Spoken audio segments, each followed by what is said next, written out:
menininkai, panašiai kaip jūs, kad pradėjote turizmo mokslus eiti, tai mes čia 2000 metais pradėjom menininkai kurti tą kultūrinį.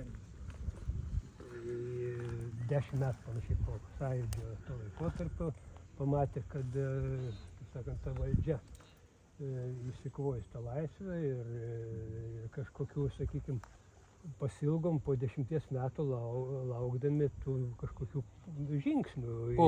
Jo pokyčių. 10 metų praėjo po tos nepriklausomybės paskelbimo, bet žiūrint, užsisėdėjus sena valdžia, kuri persivertė tie patys valdininkai tarnavę sovietinėje sistemoje, persivertė dažnas į būtent tas nepriklausomos jau ideologijos gretas įsiliejo, bet patys neturėdami jokios kūrybinės tokios galios arba nesuformavę, kaip ta valstybė turėtų vystytis, laukiam mes savo tą kūrybą užsiminėdami daug metų.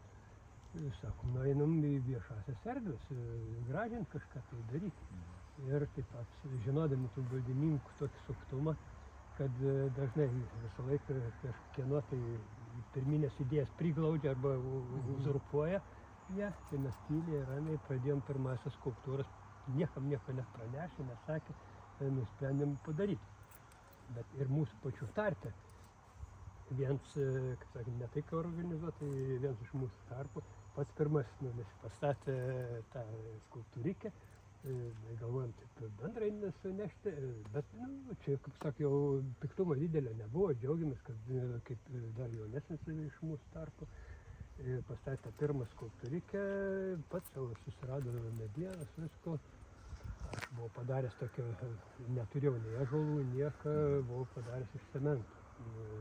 Savo kiemą irgi tą žadėjau nešti pirmą tą skulptūrą, bet kaip sunkiai buvo, tai jisai tą ąžuolinę skulptūrikę mažą pirmas atvežė su savo mašiniku pastatė ir nuo to prasidėjo tas parako kūrimas, bet tik tiek ir tai reikėjo, kad mes parodėme tokius, atrodo, lyg tai minimalius judesius, iškart valdžia pasigavo, seniau pamatė, o čia ir geras dalykas, ir Algis bendruomenės pirmininkas tada buvo dar valdžioj. Reikia, biškelį, įsilieti, žinai, tas va toks impulsas, žinai, atrodo, tokie nežymus ir mūsų judesiukai pirmieji iš karto uždegė valdininkiją, kad pradėjo, sako, gerai, vyrai kiaušinius liet viską ir medienos seniau čia pradėjo pasirūpinti pirmuosius tokius gabalus radęs iš ūkininkų.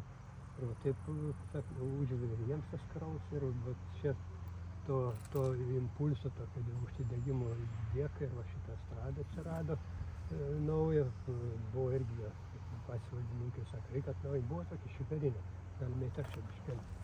Buvo tokia šitarinė, tai pasiūlė savo tokį variantą valdininkai. Aš su komunaliniu viršininku dar irgi pakankamai pažįstamai balsai pasiūliau tokį netradicinių sprendimų. Tai buvo paprasta mažų akmenukų mūro sienelė. Pradėjau vežti tokius didelius akmenis ir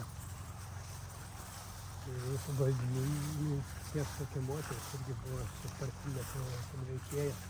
Vaikščiukas, sako, ką jūs čia daro, tokie didžiausius akmenis, sako, piešinėlės, buvau nupaišęs mažus, žinojau, kad kitaip nepraeis tas variantas.